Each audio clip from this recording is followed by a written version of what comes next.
Point of View. I want to welcome you to Pastor's Point of View. Today is September the 25th, 2020, and this is Pastor's Point of View number 138. And what we're going to do today is just basically a prophecy update. I wasn't here last week. I was traveling, so there's a number of things that have happened in the news that I think are prophetically significant, and for whatever reason, a lot of other ministries aren't covering these issues, so we wanted the chance to bring these to your attention. My name is Dr. Andy Woods. I'm the pastor-teacher here at Sugarland Bible Church. Pastor Jim, Brother Jim, is recovering well from surgery, but he has physical therapy today, and his schedule didn't coincide with ours, or ours didn't coincide with his, whichever way you want to look at it. So back with me again is Tomalea Bench. So thanks again for dedicating your time to coming back. And she's a Sugarland Bible Church member, has a heart for politics, worldview, current events, so we're always happy to have her with us. We got a big schedule today. I'm looking here at the outline, our prophecy update outline, and we've got 5 major things to think about. Gaia Theology is back in the news. Media propaganda, now that's nothing new, but we have one of the most egregious, outrageous examples of it that I can think of from a source that most people think is a conservative source. The religious left is flexing its muscles. We may be on the verge of an economic collapse because of our national debt, and the two-state solution is being imposed on the nation of Israel. Don't worry, folks, we're going to end with a note of optimism at the very end. So with all of that being said, let's take a look at our first thing, Gaia. And the reason this is prophetically significant is because the Bible very matter-of-factly tells us that in the last days there is going to arise a one-world government. This is a passage that we've quoted many times, Daniel 7, verse 19, verse 23, and verse 25, which talks about a coming forth beast who will crush down and trample and devour the whole earth. That's talking about a system that will completely subjugate humanity, and it will cover the entire world. And from that system is going to arise this little horn that we know is the Antichrist, who is going to basically usher in the new normal, make alterations in times and law. So all of that is yet future. Another passage that speaks of this is Revelation 13, 16 through 18. It's a passage we've referred to so many times, I don't know if we even need to reread it, but it says in verse 16, and look at the coupling of opposites here. He causes all, the small and the great, that's opposite 1, the rich and the poor, opposite 2, freemen and slave, opposite 3, to be given a mark on their right hand or on their forehead. And he provides that no one will be able to buy or sell except the one who has the mark, either the name of the beast or the number of his name. So if language means anything and words mean anything, a one world government, like the likes of which humanity has never seen, is going to spring into operation one day, just before the second advent of Christ. And of course, there are a plethora of verses that we could quote. You notice this slide here, Satan's goal of globalism. I mean, this is spoken of in Revelation 13 a couple of times, Daniel 7, Revelation 17, verse 15, where it talks about the harlot, and her influence extends over all peoples, all languages, all multitudes, all nations, all tribes, and all tongues. And so there is no great shock, if you're a Bible student, that a one-world system is coming. Right. One of the great questions is, well, how is Satan going to achieve this? And I think largely it's going to be brought in through what is called Mother Earth theology. And this is what Gaia is. It's this idea that the earth is not an inanimate object, but it's actually a living, breathing, thinking entity that can retaliate against us if we don't treat it right. And so there's all these little things floating around in the culture. For example, the earth has a fever, assigning attributes, human attributes to the earth. There is what's called Mother Earth theology. And there's this example here. I'm not sure if we can see it well on our video, but if you look at that very carefully, it says, "Save your mother, she is dying," and it's got a picture of her, with eyes, if you can see that, and she's actually crying. And of course, the reason that she's crying is we haven't treated her well, and so consequently, she's going to retaliate against us through a tsunami, or through a hurricane, or a tornado, or something of that nature. And this is a view, basically what it is it's idolatry. It's paganism. And Paul talks about in Romans 1 the foolishness of confusing the creation with the creator. This is what Mother Earth theology actually is. And it's astonishing how many people are advocates of this. Here is a gentleman by the name of Václav Havel. And some of these quotes we've shared before, so I'll just go through these very briefly. But what does that particular quote say? He is a Gaia advocate.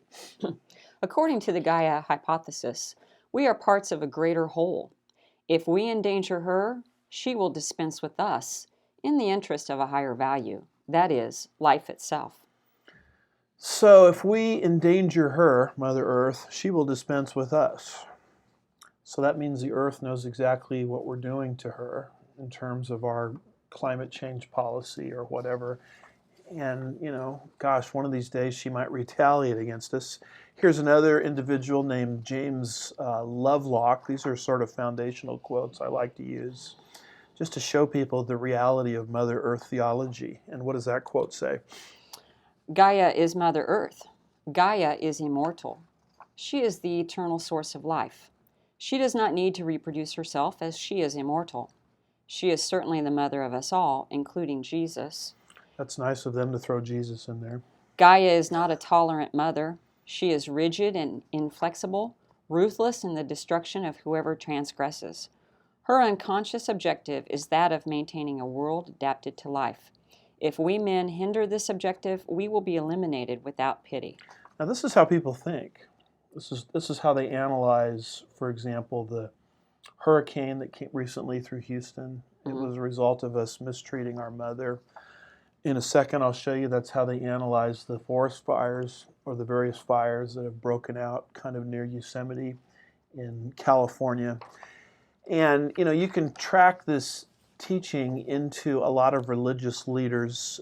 Here is a quote from the Dalai Lama. And basically, this is what he is arguing for. His Holiness, the 14th Dalai Lama of Tibet. And I'm just trying to show people that this doctrine comes through every angle. The religious angle, the entertainment angle, and the political angle. Okay. Today, we understand that the future of humanity very much depends on our planet, and that the future of the planet very much depends on humanity. But this has not always been so clear to us. Until now, you see, Mother Earth has somehow tolerated sloppy house habits. But now human use, population, and technology have reached that certain stage where Mother Earth no longer accepts our presence with silence. In many ways, she is now telling us, my children are behaving badly. She is warning us that there are limits to our actions. We don't indiscriminately consume. We put a limit on our consumption. We admire simply living and individual responsibility. So, that kind of sums it all up, doesn't it? The future of the planet very much depends on humanity. So if we as her children behave badly, then the earth is going to get mad and retaliate against us. This is what's basically called Gaia. This is probably what your kids or grandkids, if you have them in public schools, are being taught some rendition of this. And it gets into even our entertainment. Here's a quote from Danny Glover. I've always liked him as an actor, but the man is, completely steeped in Mother Earth theology. And here he's giving his explanation of an earthquake that happened in 2009, the Haiti earthquake. And he's linking it to the lack of United States response to climate change issues at the Copenhagen summit. So we didn't do right at Copenhagen, so the earth got mad at us at Haiti and had an earthquake and retaliated. And notice what he says here in this quote. What happened in Haiti could happen to anywhere in the Caribbean because all these island nations are in peril because of global warming.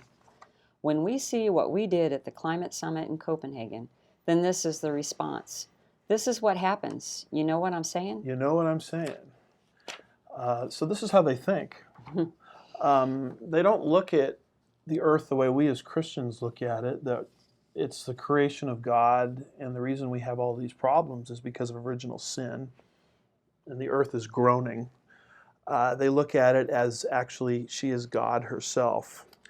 And the reason I'm connecting the dots between this belief and world government is, if you think about it for a minute, should this belief ever become mainstream? And I'm tempted to think it's on the verge of becoming mainstream.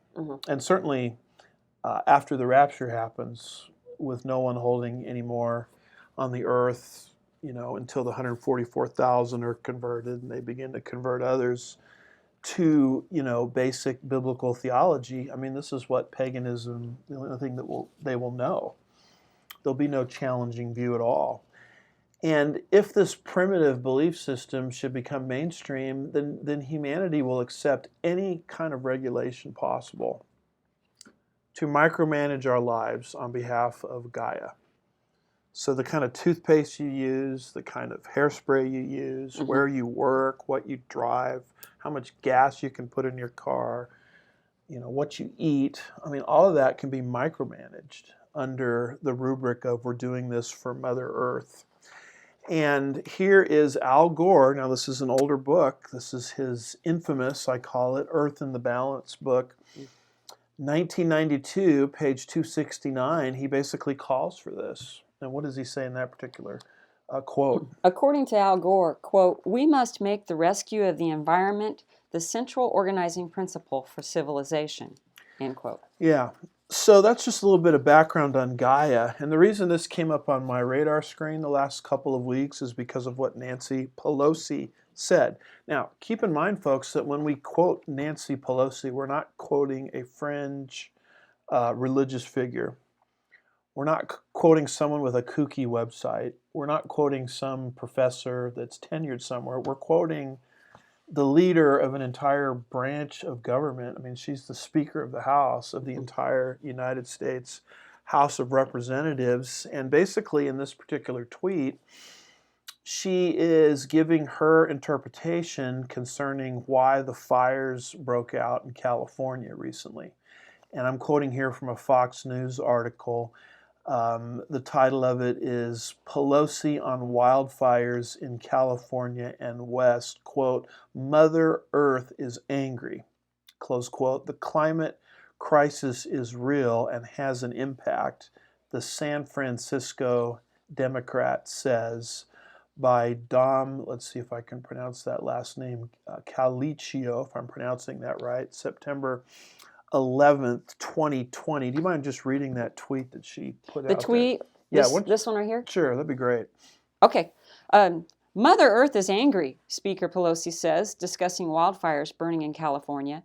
She's telling us with hurricanes on the Gulf Coast, fires in the West, whatever it is, the climate crisis is real and has an impact. Yeah, and here's a quote from the article. "There's a message in the raging wildfires that have scorched her home state of California as well as neighboring states, according to House Speaker Nancy Pelosi. Mother Earth is angry," which is her quote.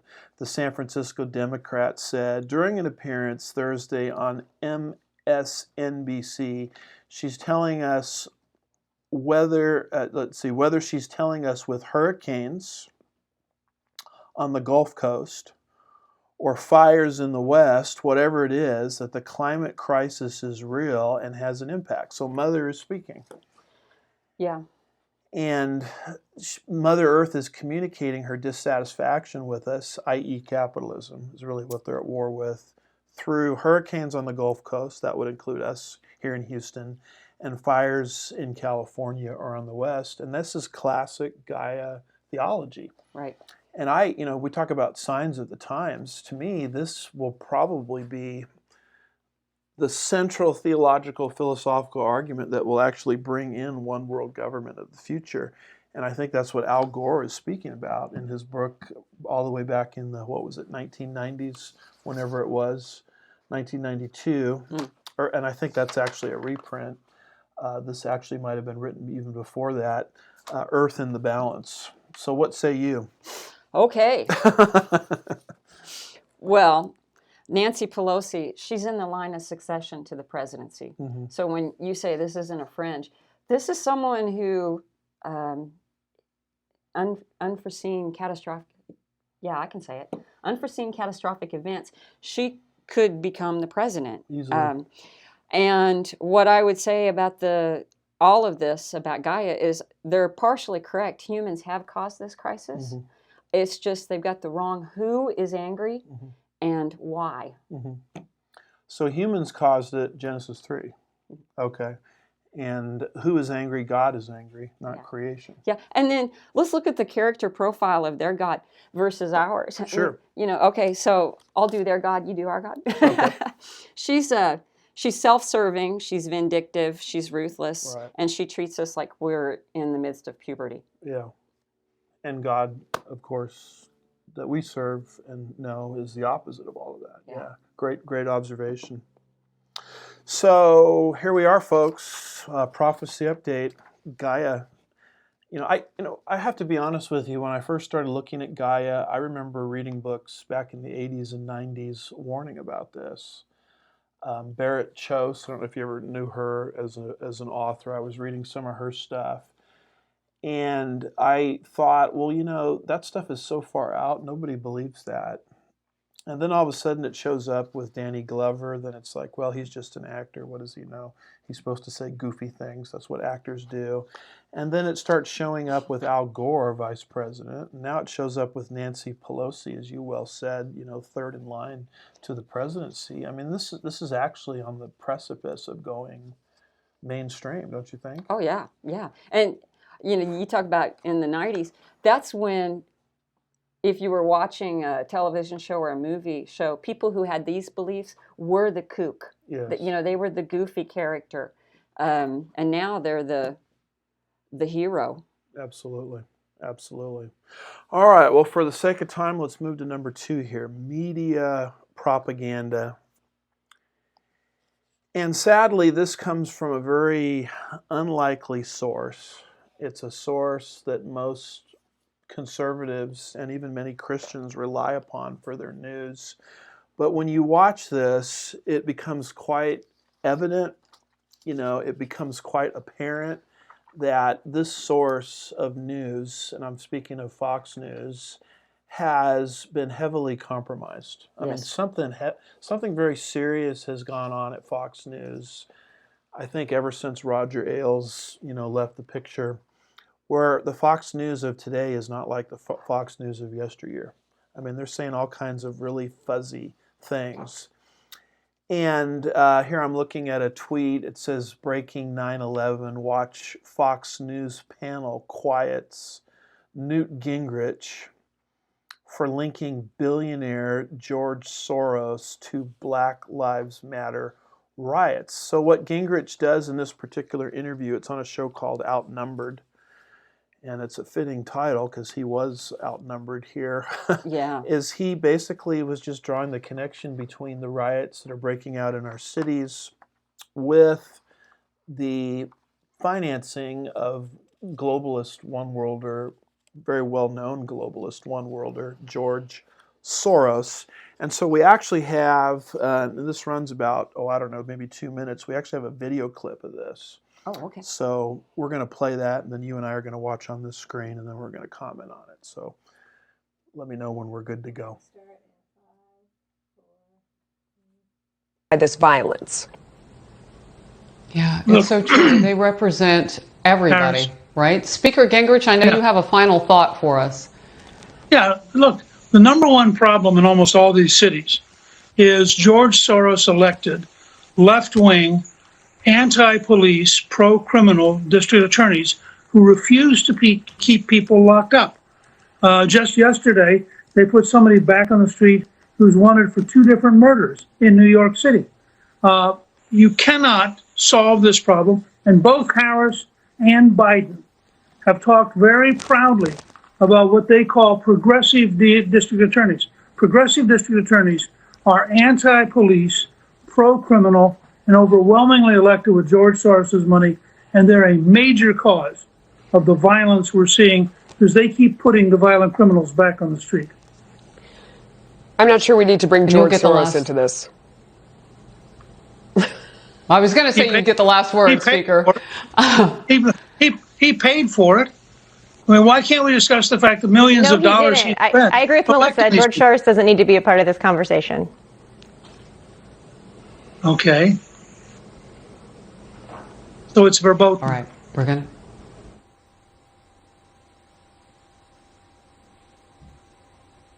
Okay, we're going to move on. A historic day at the White House. We covered it from stem to stern. Wow. Let me know when we're back. We back? We're back. All right. Well, have you seen that before? Is this your first time seeing this? No, it wasn't my first time to see it. It's just every time I really look at Harris Faulkner and see the body language that she's being dictated to. Yes. And that's the part that really, really bothers me. Yes, exactly. Because they can all talk over each other all the time. And that's part of my abhorrence of that whole network. Yeah. But anyway. Well, most conservatives have this on 24/7. I mean, that's like the Bible. And, it's just a very simple exchange where Newt Gingrich is correctly linking the rioting that's happening to the funding of George Soros. And then Melissa Francis all of a sudden chimes in as a co-host. She says, I'm not sure we need to bring up George Soros into this. And Gingrich is like, why not? He's paying for all of this. And then panelist Mary Harf says, no, he didn't. I agree with Melissa. George Soros doesn't need to be part of this conversation. And then there's that really awkward silence where it looks like they're taking orders from whatever's in their earpiece, Yeah. And this Marie Harf, she used to be in the Obama administration. Okay. And I think we may have read some things that she was issuing for the State Department, in previous times that I've been here visiting. Now, Melissa Francis, I don't recognize that name. But, I think it's pretty obvious, outnumbered. You had more of the liberal change agents represented than you did anything close to conservative on that. Yeah. So then the stunning thing about it is there's this awkward, it must have been 5 seconds. Oh, 14 is what I've heard. 14, okay. Where Harris Faulkner, it looks like she's taking orders from what's in her earpiece. Okay, we're going to move on. The reality of the situation, and I'm getting this from an article by cnsnnews.com. I think that stands for Conservative News Service. The title of it is When Newt Gingrich Mentions George Soros, Fox News Hosts Go Silent and Refuse to Discuss. But it goes on and it says Gingrich is 110% correct. Soros has, in fact, spent millions of dollars to elect U.S. district attorneys. The Daily Caller reports. Do you mind reading that paragraph at the top of page 8 there? From 2015 to 2017, Soros spent more than $8 million on district attorney races across the country. In Philadelphia, Soros gave over $1.45 million to a super PAC in support of district attorney candidate Larry Krasner. FEC filings have also revealed that a political action committee, PAC, financed by George Soros called Justice and Public Safety spent more than $100,000 on a Portsmouth, Virginia district attorney race in less than 2 months. Wow. So what Gingrich said was correct. Yes. And that's what they edited out. I like what he said, so it's verboten. And I bring this to people's attention because a lot of people look at Fox News as if it's conservative, and I think we all think that because it lets more conservatives on there than the other networks. But you have to understand that everything's being managed. Everything's being controlled, and if a so-called conservative voice crosses a line, which is something Gingrich apparently did. I mean, he was fingering the one world government, that's financing, the one world system that's financing all of these, riots and things, pointing the finger at it. He crossed a line that you will be shut down very, very quick. Yeah.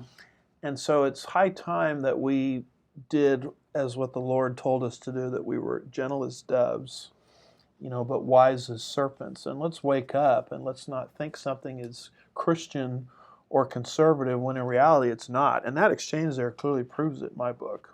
Yeah, because coming back to this, he and this Melissa Francis are kind of going back and forth. And that's the sort of talking over one another that you usually see. But it says that Marie Harf, okay, I guess maybe I was misinterpreting this. It says she's a panelist. Okay, I was thinking she was a co-host. But, when she jumps in there, I felt like that's what really tipped the scales. Yeah. It's like she received something in her earpiece simultaneously. But, one of the great things to understand is John 8, verse 44, which makes a tremendous statement about Satan. What does that particular verse say? You are of your father, the devil, and the desires of your father you want to do. He was a murderer from the beginning and does not stand in the truth, because there is no truth in him. When he speaks a lie, he speaks from his own resources, for he is a liar and the father of it. So how do you know when Satan's lying? I mean, his lips are moving, basically. It's his core nature. And that's why we as Christians are called to be Bereans, which was a statement of affirmation that Luke, who wrote the book of Acts, gave to the Bereans in Acts 17, verse 11. What does that say? Now these were more noble-minded than those in Thessalonica, for they received the word with great eagerness, examining the scriptures daily to see whether these things were so. And this was Paul preaching. This was Paul coming to them. I think this would be his second missionary journey. And the Thessalonians didn't just sit there and receive everything he said. They weren't stubborn people, because it says they received what he said, with eagerness. They weren't unteachable, but they always compared Paul's presentation, who was an apostle, with what they knew to be true in the scriptures, because at the end of the day, if God is speaking through Paul, he's not going to contradict his word. And that's how we need to be, particularly in these last days as believers, from all news sources, even ones that are so-called trusted, like Fox News. And I also believe this, one of the most dangerous, and I felt this way for a long time when I went through my Christian education at the seminary level, one of the most dangerous places to be in is a place that you think is a bastion of truth, when in reality falsehood can slip in. And the reason you're in a dangerous place there is because you think it's just going to be unadulterated truth. And that's the perfect place for an enemy to work, I should say. And so that's how I look at, Fox News and some of these news outlets. And, I think we're just going to get exposed more and more as we get closer to the end here of just perpetual, chronic media propaganda. And so my point with everybody is we got to quit being intellectually lazy. And we have to start doing our own due diligence in our research. You shouldn't believe anything anyone says, including from us, because we could goof up something also. Make sure it's validated, particularly with the Bible, if it's a biblical issue. Any thoughts on that before we move on? No. About sums it up. Let's move on here to item number three, which is the religious left. I grew up hearing about the religious right. The reality of the situation is the most outspoken group in politics today really is not the religious right, from my perspective. It's the religious left. the religious left is becoming more and more aggressive. They're flexing their muscles more and more. And the reason for that, I believe, is in order for the politics of the left to gain ascendancy in the United States, there has to be a moral Christian voice behind it. Like a lot of the things the Pope, who's really more of a communist as far as I can tell, has been saying. He's a very important voice because he basically is giving the biblical or so-called Christian or so-called moral authority behind leftism. Now, when we were together, it might have been last time on our September 11th broadcast, we talked about this relative to vaccinations. You might remember. Right. How there's a great throng of evangelicals that are now together and have signed a document saying, it's the Christian thing, to take the vaccination. And so we've got to pay attention to the religious left. The New World Order is going to have at least 3 legs to the stool. There's got to be an economic side of it. There's got to be a political side of it, and they've got to have the religious side of it also. In fact, when you read through Revelation 13 about the 2 beasts, I'm always struck when I read through those chapters because it keeps talking about worship. Worship. It's the verb in Greek proskuneo, which is the same word that's used of the Magi who came to worship, the Christ child. And so Revelation 13, is describing a political leader and an economic leader, but most people miss the fact that he's also a religious leader. In fact, his assistant, the second beast, calls down fire from heaven. Kind of sounds like Elijah. And just as Jesus had a forerunner, John the Baptist, the beast is going to have his forerunner, the second beast. And it's actually a whole imitation of the Trinity when you think about it. The dragon, first beast, and the second beast, an imitation of the Father, Son, Holy Spirit. And so the New World Order has to have this religious arm to it. And that's why the doctrines of the religious left are particularly instructive to me. So one of the key figures that people need to understand about this religious left is a man named Tim Keller. Mm-hmm. And more than any person I can think of lately, he has been speaking out a great deal on the subject of white privilege. So we have another video. This goes 1 minute and 50 seconds, and I want you to watch this and notice how he connects his beliefs concerning white privilege to the Bible.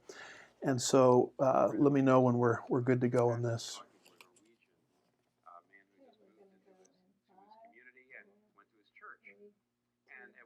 A friend of mine recently who's a pastor, was talking to a Norwegian man who had just moved into his community and went to his church.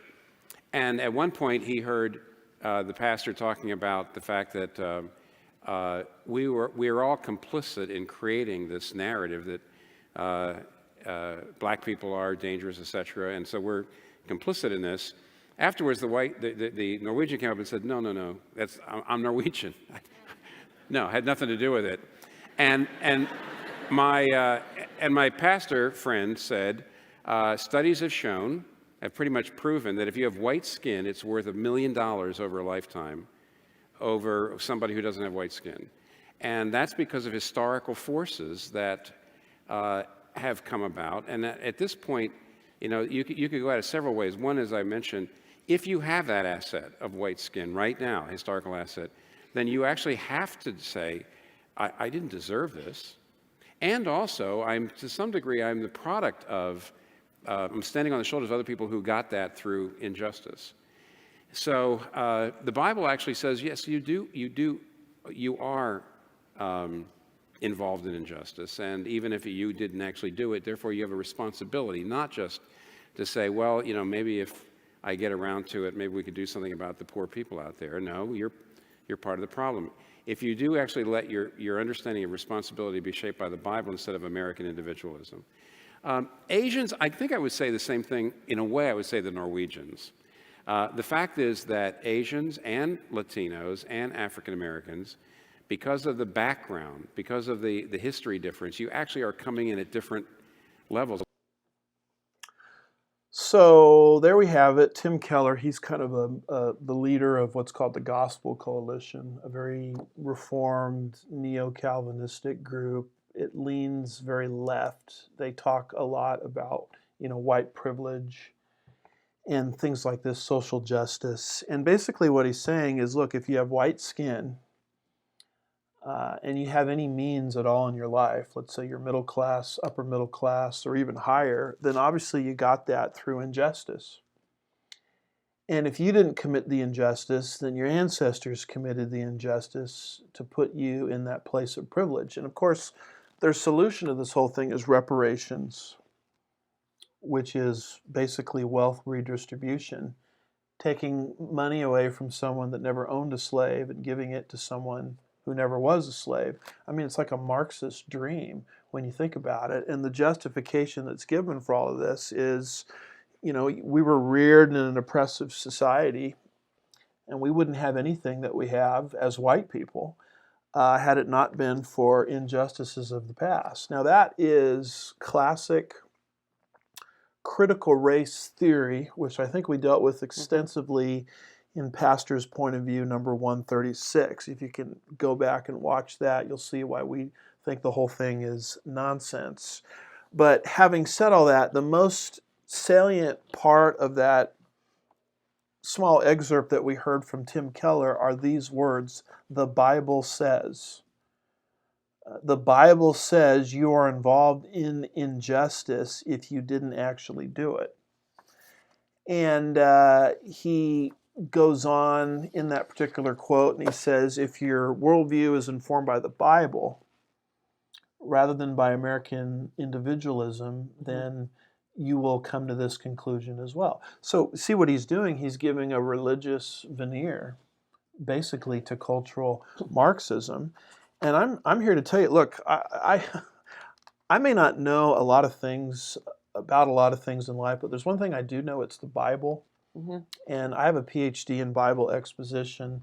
I've spent a lot of my life trying to read the Bible, understand the Bible, teach the Bible, write about the Bible, and the Bible knows of no such doctrine. I mean, it never teaches anything like that. But you notice what he says, the Bible says, and all the crowd starts clapping, and he never exegetically defends his position. I mean, the fact of the matter is, the Bible says things like this: lazy hands lead to poverty. So if one person is poor and one person becomes rich, you cannot automatically assume that the rich man got in his position and the poor man got in his position because the rich man exploited the poor man. Now, certainly that could be the case, but that's not 100% ironclad the case. So he is using the Bible in a highly edited, highly selective manner, and he is basically a shill, can I put it that way, mm-hmm. for cultural Marxism, not as a political figure, not as an actor, but as a religious figure. And so the religious left, I think, is bringing us into this one world system, and they're an important they're an important ingredient. What else do you think about this? Well, you're speechless. No, yeah, it's one of these things where I'm trying to form the argument in my mind. Immutable characteristics. Mm-hmm. And you said he was a Reformed Neo-Calvinist. Mm-hmm. Now, am I correct, meaning that they believe that God chooses who the elect are? Mm-hmm. So God chooses who the elect are. Mm-hmm. I've got an immutable characteristic of my skin color. Mm-hmm. What is his belief of God at this point? Because he's kind of, isn't he approaching this from two different angles where he's blaming me for being white, but he also tries to say that whether or not I'm going to have eternal life is God's choice, mm-hmm. and not mine. Right. So what am I culpable for, and what's God culpable for? Yeah, good point. There's internal inconsistencies, and those always happen when you try to make the Bible fit a grid. I mean, obviously the man is steeped in liberation theology. Yeah. And he's trying to make the Bible fit kind of a quasi-Marxist grid. And when you try to make the Bible fit your grid, you're going to end up with these internal contradictions. But I think you're right to point out, that this is actually masking the true agenda, which is the critical race theory. David Horowitz, I got the privilege to see him as a keynote speaker, and the thing he said that stuck with me was that liberals wrap their agenda in moral arguments. Yes. And since he said that, then, all of this, you always hear, well, here's their moral argument, but here's what is their true objective. And, like you said, this is straight up Marxism. And they're really, to figure out if someone is a cultural Marxist, it always comes down to inequity. That's what they don't want. Now, so they assume that inequity is a lack of justice or injustice. And yet I can show you examples in the Bible where there is inequity, and it has nothing to do with exploitation. Just that simple proverb, lazy hands lead to poverty, but productive hands lead to increase. I mean, that's not a specific quote of a proverb. That's a theme in the Proverbs that you see over and over again. You'll never hear that quoted by someone like Tim Keller, for the simple reason that he's assuming that all inequity is a result of injustice. Now, don't get me wrong, maybe it could be. But that's not true in every single case in the world, and it's certainly not true in every single case in the Bible. And so, Scripture is being twisted here to promote a preconceived worldview. Now, we have this article from Reformation Charlotte. Tim Keller says Christians have freedom to vote for pro-abortion, pro-sodomy Democrats, again by Jeff Maples.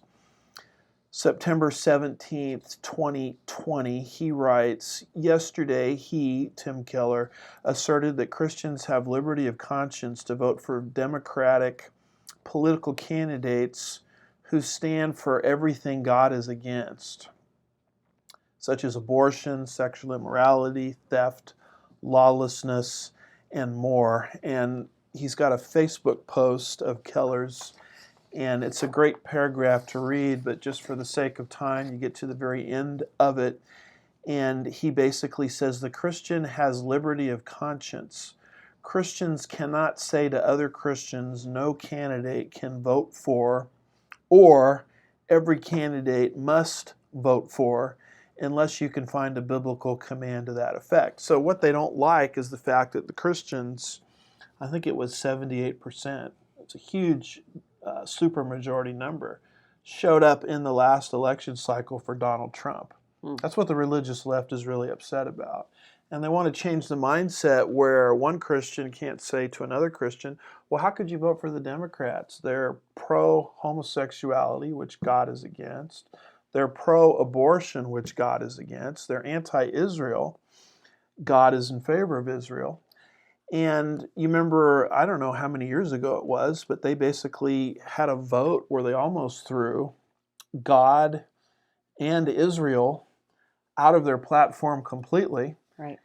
And whoever was running the convention, I can't remember which convention this was, the Democratic National Convention, either 4 years ago or 8 years ago, it kind of runs together, but he was the mayor, I think, of Los Angeles. And you listen to it on the air, and clearly the folks that wanted God and Israel out of the platform were the loudest, and he basically cheated and said, well, they weren't the loudest, the other side was loudest. That's the Democratic Party.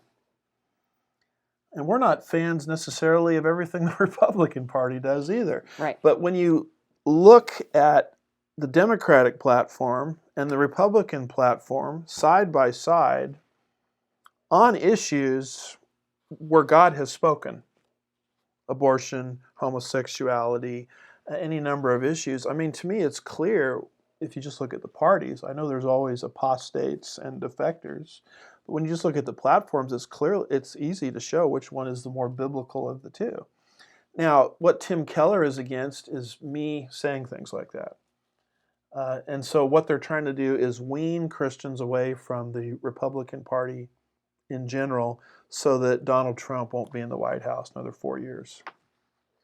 If you don't stand for anything, you'll fall for everything. That's right. And this is the movement of the religious left. It's one of the most powerful political movements, I think, in the country today. You know, if not the world. And we have also this lengthy Facebook post by a so-called pastor named David Baumgartner, and this comes from an article, again, from Reformation Charlotte.org, Jeff Maples again, September 10th, 2020. SBC, that stands for Southern Baptist Convention. SBC pastors to release a joint statement endorsing pro-abortion, pro-LGBT, true Christian Joe Biden. And would you mind reading that article to us? Yes, this one right here. Yeah, beginning with David Baumgartner and who he is. Okay, David Baumgartner describes himself as a 21-year-old student, theologian in training, preacher, and content creator who is a regular on several podcasts and radio shows, a speaker, and serves as a pastoral intern at Faith Memorial Baptist Church in Archer City, Texas. Baumgartner, according to his Facebook page, is a student at Southwestern Baptist Theological Seminary, a prominent Southern Baptist seminary that, like most Southern Baptist entities, has been given over to unbiblical thinking and woke theology. Quoting, "Very soon I, along with trusted and respected evangelical ministers and leaders, will be releasing a joint evangelical declaration outlining the case for Biden-Harris 2020, he wrote on his Facebook page. Continuing, I believe Donald Trump is a threat to the flourishing of my neighbors, he continued. I believe he is a threat to national security. I believe he is a threat to national unity. I believe he is stoking the fires of civil and racial unrest. I believe his hypocrisy is palpable and manifest. I believe he is a blasphemer who does not care about evangelicals. I believe Republicans have failed to introduce any meaningful legislation to reduce the number of abortions performed in the United States, end quote, he continued, as though he actually believes what he's writing here. And even if it were true, it's not the point. He continues, quote, I believe single-issue voting is an abdication of civic duty. I'm voting for Joe Biden because he is the true Christian option in this election, he says. Now that's the religious left speaking. Donald Trump is a threat to the flourishing of my neighbors. That's biblical language. Donald Trump is a blasphemer. That's biblical language. Mm-hmm. And he is against what Tim Keller is against, single-issue voting, where people show up and vote based on the largest Holocaust that's been happening in human history, I would argue, the Holocaust on the unborn. They're against us making that the one and only issue. That's why Christians, by the way, keep showing up and voting Republican. Newsflash to folks out there trying to figure it out, because the Republican Party platform takes a stand on that issue, and the Democratic Party platform takes a pro-abortion stand on that issue. They want that issue to disappear. And then he goes so far as to say that Joe Biden is the true Christian option. And so, again, it's using biblical language to give some kind of moral voice to progressivism or leftism. So not everybody that stands behind a pulpit with a Bible, folks, is doing the will of God. Satan quotes the Bible too, does he not? Right. But he rips it out of context. You're going to say something? Well, I was just going to note, so he's 21 years old, and Biden has been pro-baby murder longer than this young man has been alive. There you go. Unwilling to learn from the past, apparently. And just the arrogance of this Facebook post is it's just stunning. And he can write whatever he wants. It just bugs me that all of these people actually think they're doing God a service through all of this chicanery. And cheer up, folks, it gets worse. We have, now, do you know who this is? I'm so out of it culturally sometimes. I'm not up on my pop stars, but Jen Hatmaker apparently is a person of influence in the popular Christian world, as is Amy Grant. Of course, I know about Amy Grant. I've been listening to Amy Grant's stuff since the early 1980s. But Jen Hatmaker and Amy Grant, according to this ChristianNews.net article, Jen Hatmaker and Amy Grant praise Justice Ginsburg, who, as we all know, passed away within the last week or so, saying, well, tell me if this is not biblical language. Well done, good and faithful servant. I mean, that's right out of the Matthew 25, the sheep and goats parable or story. Well done, good and faithful servant. Thank you, Ruth. And this article is by Heather Clark, September 21st, 2020. And would you mind reading some of that article to us? Sure. Blogger and author Jen Hatmaker and Amy Grant praised U.S. Supreme Court Justice Ruth Bader Ginsburg after the court announced Friday evening that she had died. Quote, with a deep, deep bow, I honor this absolute legend. She blazed the very trails we walk on today. I cannot say this with more sincerity. Well done, good and faithful servant. You fought the good fight and you finished your race. Enter into your rest, dear sister, end quote, wrote Hatmaker, known for books such as For the Love, Fighting for Grace in a World of Impossible Standards, Fierce, Free, and Full of Fire, The Guide to Being Glorious You. Continuing quote, what a profound use of her earthly days until the very end. This was a true public servant, the likes of which we rarely see, end quote, she added. May we take the baton and we run our leg of the race with half the grit and faithfulness. And if you don't mind continuing to read there in the next page. Grant, apparently referring to Ginsburg's record on women's rights, wrote Saturday morning, quote, my daughters are growing up in a different world than I did. Thank you, Ruth. We will keep telling your story because you inspire each of us to use our unique gifts, talents, and voices to speak truth, love justice, and live humbly. Okay, let's stop right there. And actually, we have a screenshot of Jen Hatmaker's Facebook post, lauding, if you will, the now deceased Ruth Bader Ginsburg. But, when I read something like this, what strikes me is the biblical nature of the language that's used. Mm-hmm. Listen to this. Well done, good and faithful servant. Here she talks about, may we take the baton and run our leg of the race. It kind of sounds like what Paul says to Timothy in 2 Timothy, I believe it's around chapter 4. Amy Grant praises Ruth Bader Ginsburg for using her unique gifts and talents. Talents, of course, the parable of the talents, spiritual gifts, those things, come from God. And so they're taking Ruth Bader Ginsburg and they're sort of wrapping her up in a bunch of biblical language. And these are, I guess, not unpopular Christian figures doing this. Amy Grant, I've been listening to Amy Grant stuff since the 1980s. Jen Hatmaker apparently is of that same countenance in terms of popularity, although I'm less familiar with her. And here's the fact of the matter, folks. There is absolutely nothing Christian, there's absolutely nothing biblical about Ruth Bader Ginsburg.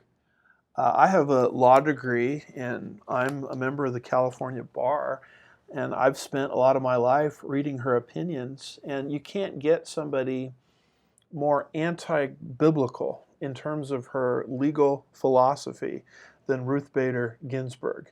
In fact, it was Ruth Bader Ginsburg, you might remember when she was actually nominated for the Supreme Court, was challenged by a few brave voices because she was a staff attorney on the payroll of the American Civil Liberties Union. Mm-hmm. And she's actually on record wanting to lower the age of consent for sexual relations with children. And if there's anybody more undeserving of praise from the Christian community, it would be Ruth Bader Ginsburg. In fact, if we pick it up with your reading here, we have a description of some of the things that Ruth Bader Ginsburg was involved in her lengthy career that these two popular Christian figures are draping in biblical terminology. The posts generated, that's where you want to meet? Yes, ma'am. The post generated pushback from some followers who noted that Ginsburg did not make godly decisions, supporting abortion rights throughout her tenure and voting in 2015 to legalize same-sex marriage nationwide in the case of Obergefell v. Hodges. Ginsburg herself presided over a same-sex ceremony in 2014. Kennedy Center President Michael Kaiser and his partner John Roberts, resulting in a call for her to recuse herself from the Obergefell case. She additionally ruled against Hobby Lobby and its contraceptive mandate legal challenge that same year, opining that, quote, the connection between the family's religious objections and the contraceptive coverage requirement is too attenuated to rank as substantial, end quote. The National Abortion Federation was also among those who lauded Ginsburg, calling her a true champion for gender equality and an unmatched guardian of each individual's right to choose abortion care. She was the architect of the legal fight to establish protections against gender discrimination and an ardent supporter of same-sex marriage, voting rights, immigration, health care, and affirmative action. During her nearly 30 years on the Supreme Court, she was a crucial defender of abortion rights and a sharp critic of restrictions that sought to roll back those rights, remarked President Catherine Ragsdale.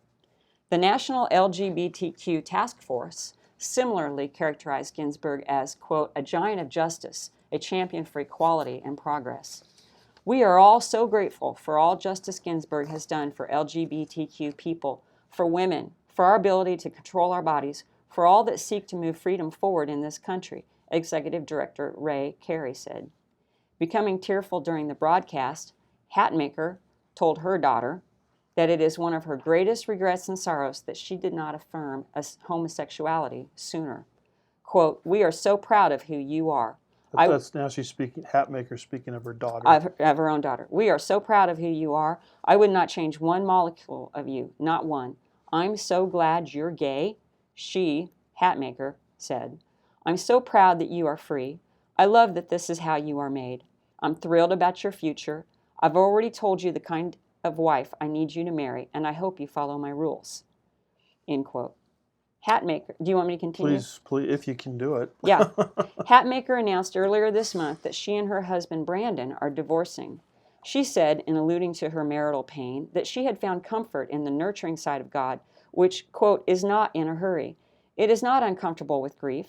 It also lets you fling every curse word toward the heavens because Jesus has a high tolerance for the F word. Of course. End quote. You didn't know that?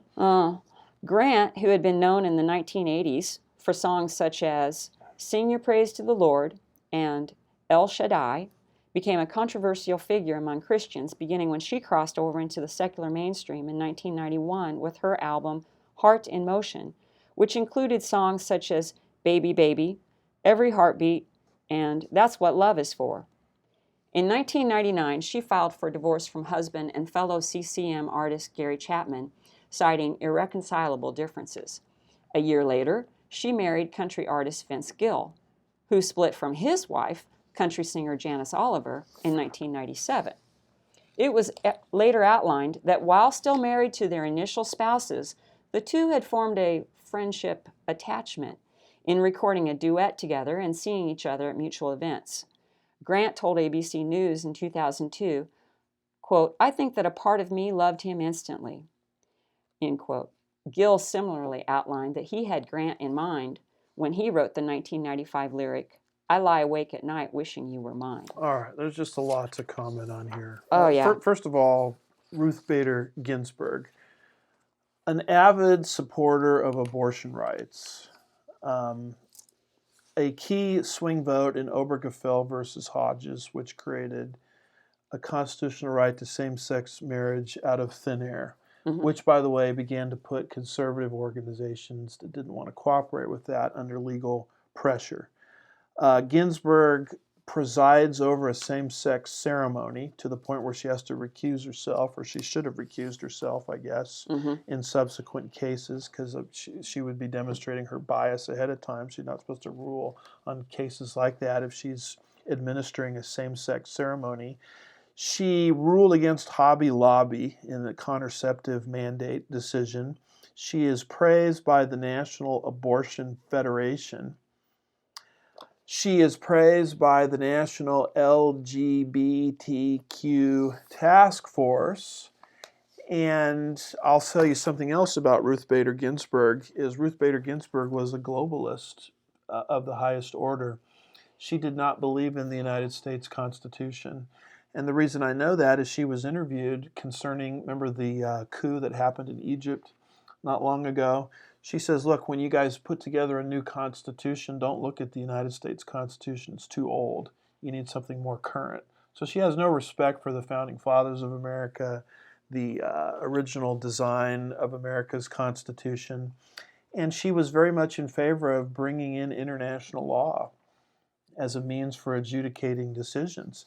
I mean, there can't be someone more antithetical to conservatism, constitutionalism, and the Bible than Ruth Bader Ginsburg, and there's no one more undeserving of being called a sister and being told by Christian leaders, well done, thy good and faithful servant. Now, having said all that, I'm not of the belief that we as Christians ought to be celebrating the death of people either.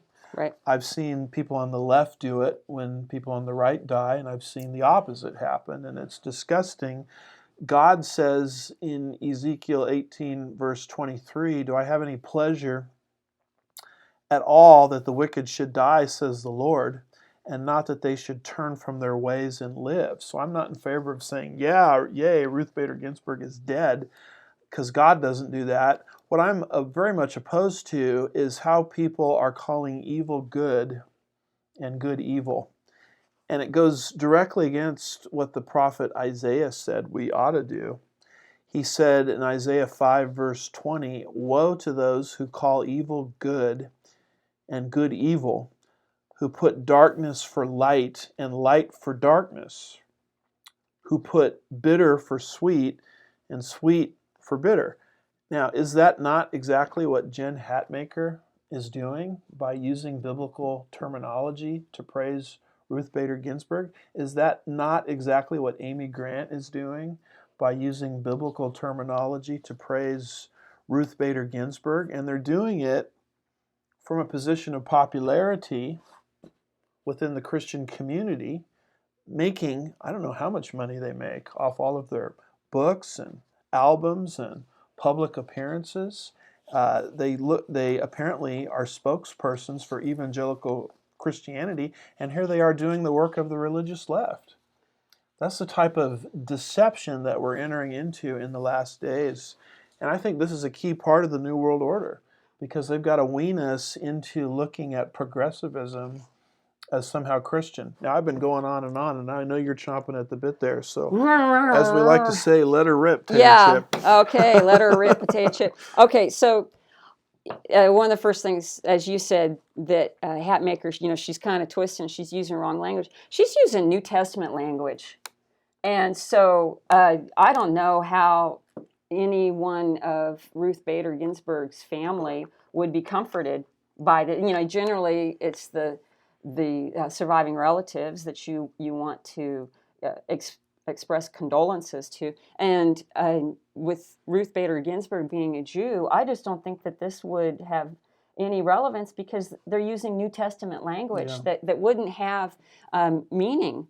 And then when she's talking about our leg of the race, well, now that one's going to get me fired up, because Ruth Bader Ginsburg, we were reminded on Wednesday night by Kelly Shackelford that she, the Bostock decision that came down here at Sugarland Bible Church. Yes, sir. There was a decision, and it was about transgender rights, and so there was discussion Wednesday night. But what reminded me was that Ruth Bader Ginsburg voted in favor of the decision that redefined transgender as being something that has equal rights under the law, and the discussion about how then boys cannot be prevented from competing in girls' races. So I'm sitting here looking at this and going, well, Ms. Hatmaker, Ginsburg would allow a boy to cheat a girl from even carrying the baton in the race, let alone having to run her leg of the race. So I took special offense to that one. Yeah, and Tomalea is a state champion. Don't go there again. They don't need to know about it. It's ancient history. No, if it were my ancient history, you'd hear about it. She is a state champion in high school of what were the events that you ran? I ran cross country, and at that time it was only 2 miles. Nowadays, the kids run 5 kilometers. Yeah. And then I ran the 2 mile and the 1 mile. And you'll notice I'm saying mile. They changed it to metric. So that's Yeah. how old I am. Yes. Well, I'm about as old as you are. And I would say this, if she ran against men back then, she'd still beat them. What do you think about that? Can I say that? Well, I'm trying to build yeah, I know you are. The Proverbs said- you know, the Proverbs varsity says- boys still beat me. The varsity boys still beat Okay, me. all So, right. But anyway, she knows something about running. Let's put it that way. well, and I know about how even the best girl can be beat by an average boy. Yes. Okay? And so for me, this is especially egregious because we're not talking about a few scholarships that could be taken away from these young ladies. There are a lot of athletic scholarships, Division I, Division II, Division III, across this nation. And I, for one, when I go to, let's say like the doctor or the dentist or even the veterinarian's office, I recognize an athletic build when I see one. And I'm seeing a lot of women that have athletic builds, and I'd say, did you play in college? And so many of these people, they're bootstrapped through that. Yeah. So I see this as an especially egregious thing. They're sitting here trying to say that she's so great for women's rights. And as you point out, she wants younger and younger women, girls, to be the victim of rape, but let's not call it rape. Yeah. Let's call it consensual. Yeah, there you go.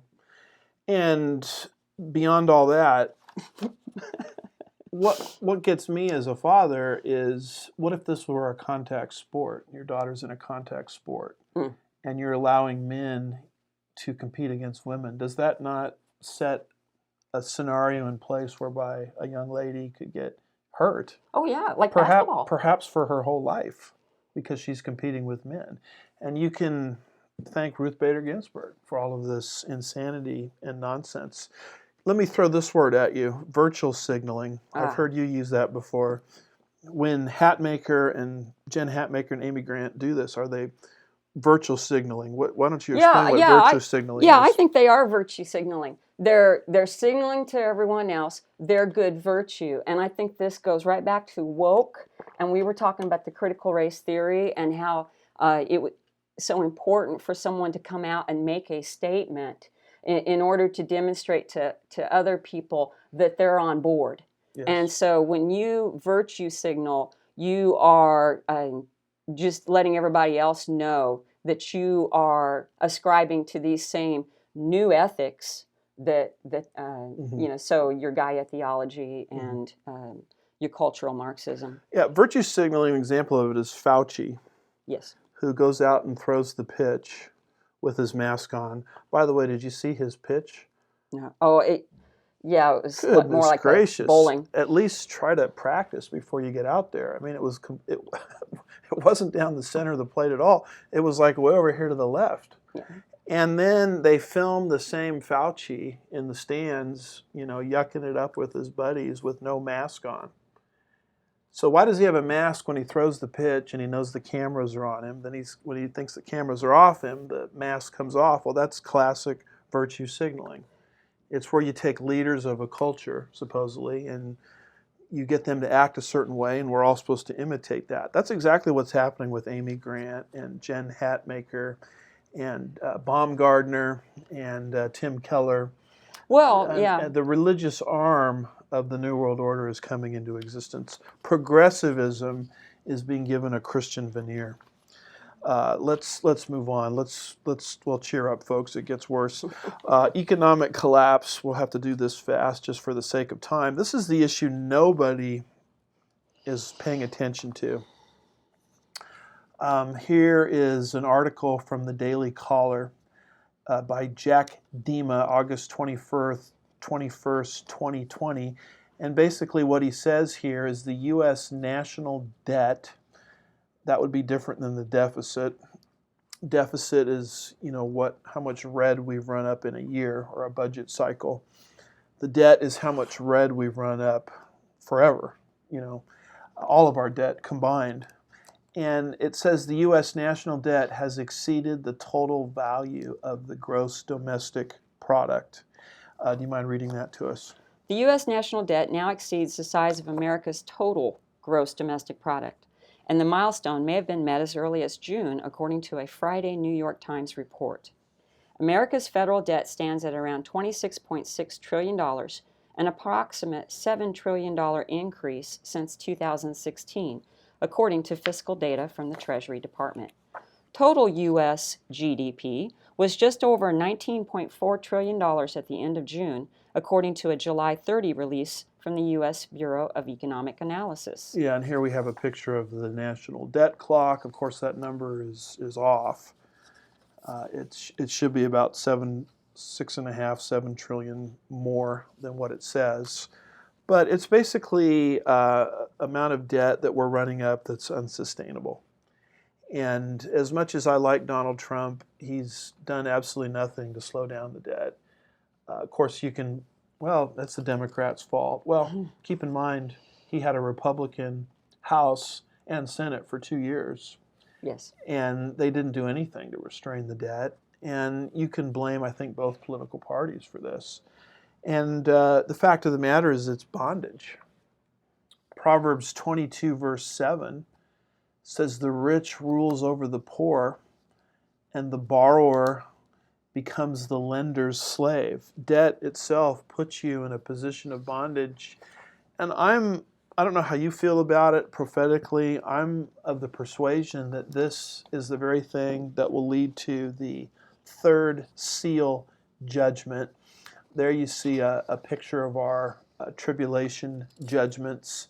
And as you look at seal number 7, it introduces worldwide famine. And I think this worldwide famine comes to the earth because the economies of the world prior to this are sustained by artificial prosperity. Mm-hmm.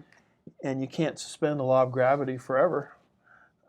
Eventually, how does the saying go? If your outgo exceeds your inflow, then your upkeep will be your downfall, right?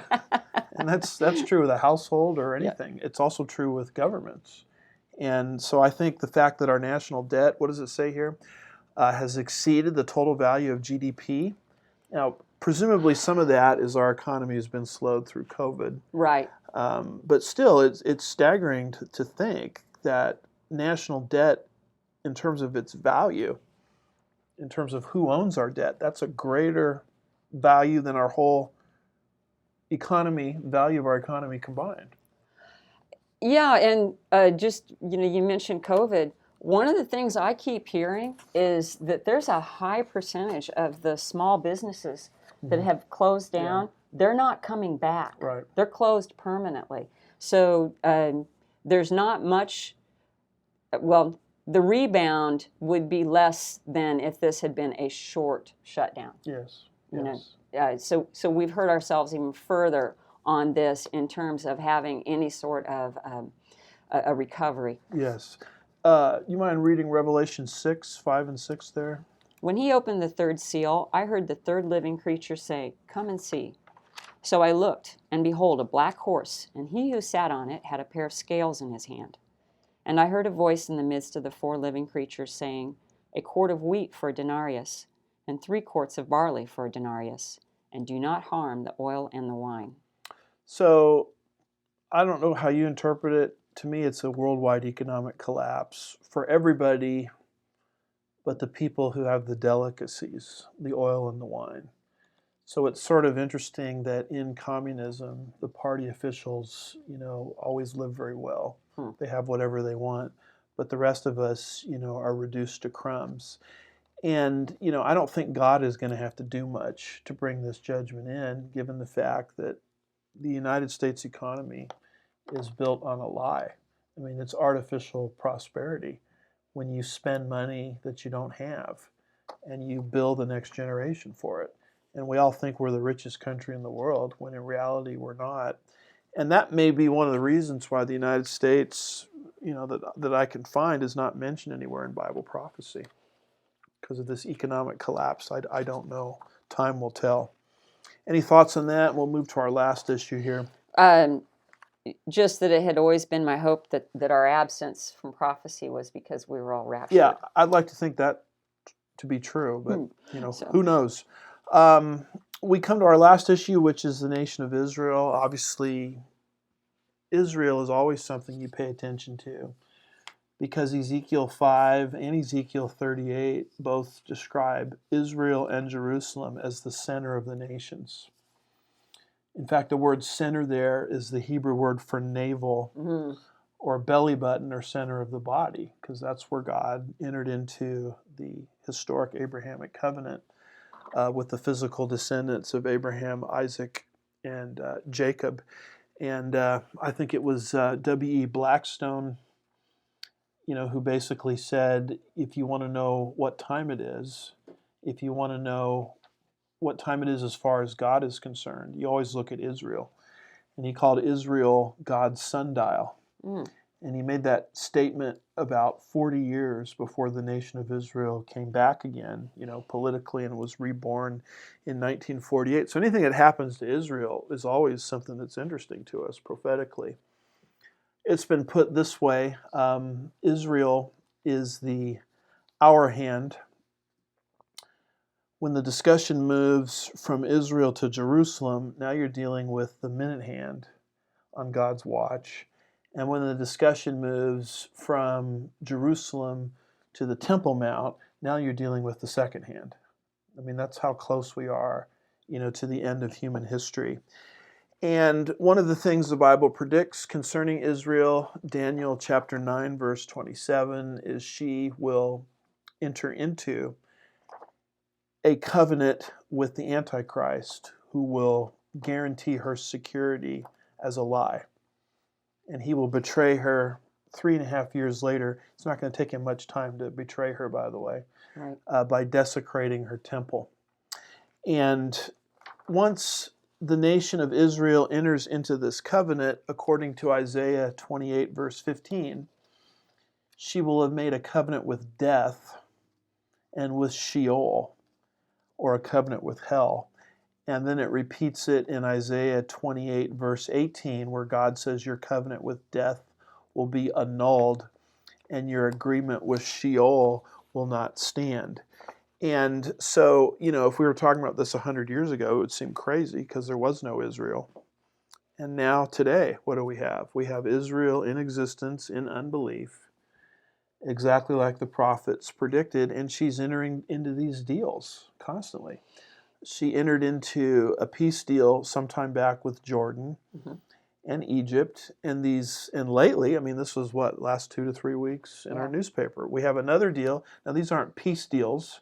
These are more normalization agreements. They share, technology and patents. All these other states have to do is recognize the existence of the modern state of Israel. But she entered into another one with Bahrain, and then also with the United Arab Emirates. And people ask a lot, is this prophetically significant? Well, it's not the tribulation period, but it's stage setting. And A, you have an Israel in existence, and B, you have an Israel that's in a deal-making mindset, which is exactly the psychology that has to be in place for the ultimate treaty of Daniel chapter 9, verse 27 to be fulfilled. And, I'm of the persuasion that Ezekiel 28, verse 13 speaks of Sheba and Dedan, or Saudi Arabia, protesting. They staged sort of a lame protest when the great Gog-Magog invasion happens. And isn't it interesting that Bahrain and the United Arab Emirates are very close to Saudi Arabia? And a lot of people out there are saying Saudi Arabia is the next one to enter into a treaty like this, just like Bahrain did and the United Arab Emirates did. And so this potentially is stage setting for Ezekiel 28, verse 13, where those Gulf states are sort of upset at the Gog-Magog invasion, by Turkey and Russia and Iran, but they don't do anything to stop it. That's what's actually happening in Ezekiel 28, verse 13. So I'm trying to give reasons why I think the things that we've seen on our news the last couple of weeks actually indeed are prophetically significant. But what is happening through all of this is Israel's land is being shrunk through these different deals. In fact, you look at this map here, and you can see the kind of precarious situation that Israel is in. That green territory represents Islamic countries, and that tiny red dot, represents the nation of Israel. And what all these treaties basically do is they put pressure on Israel to not build here, don't do settlements over there. And eventually that leads to the pressure to, relinquish territory that is hers under her sovereignty.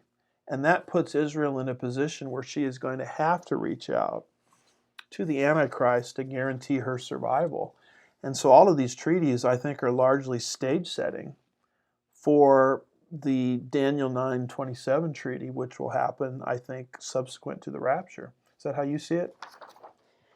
I see it as stage setting. That's definitely true. I get a little confused about the sequence of some of those things, but definitely this is stage setting. And it's the sort of thing that, as I'm seeing my country dissolve, then I can see that we would no longer be available as an ally to help. Yeah. Now, a lot of ministries are resisting this point. They're trying to put a happy face on all of this. And the reason is an election year. And they don't want the Democrats to win. And I don't blame them for that. I don't want the Democrats to win either. But in the process, they're not telling you the truth that the Trump administration is pursuing. Now, their strategy might be a little different, okay? But you can dress it up in new clothes all you want, but it's the same old two-state solution. In fact, here's their vision for peace, posted on their website, and you can see very clearly that the goal here is to create a Palestinian state within the borders of Israel. And, people are using all of these lines like, well, Trump just did that, because, we all know that the Arabs will never agree to this anyway, and so this is just negotiating. And isn't it great we have a president that plays, three-dimensional chess and all these kinds of things. But the fact of the matter is, whatever you want to do with this, folks, I don't care if it's an election year or not an election year. I don't care if you like Trump or dislike Trump. The fact is, it's still the same old two-state solution. Yeah. It's exactly what Reagan did, the two Bush administrations did, the Clinton administration did. It's got a few new set of, clothes on and things like that, but it's the same old stuff. And Jared Kushner, the president's son-in-law, when he's on foreign soil, admits this. So here's an article from the Times of Israel, September 10th, 2020. The title of it is Kushner, Our Plan Was to Save the Two-State Solution by Jacob Magdid. And this is what Kushner is saying when he's on foreign soil. You mind reading that? Senior White House advisor Jared Kushner said on Wednesday that the Trump administration's peace plan is an attempt to, quote, save the two-state solution, end quote, because it stops Israel from further expanding its presence in the West Bank. Quoting, "The reality today is that a lot of this land is inhabited with Israelis," Kushner told reporters during a phone briefing ahead of the White House signing next week of the Israel-United Arab Emirates normalization deal.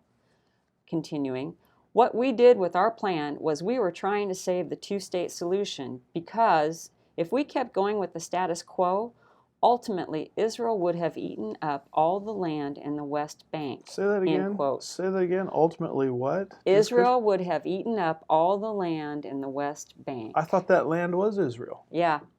I mean, I thought that territory was given to Israel through what's called the San Remo Accords.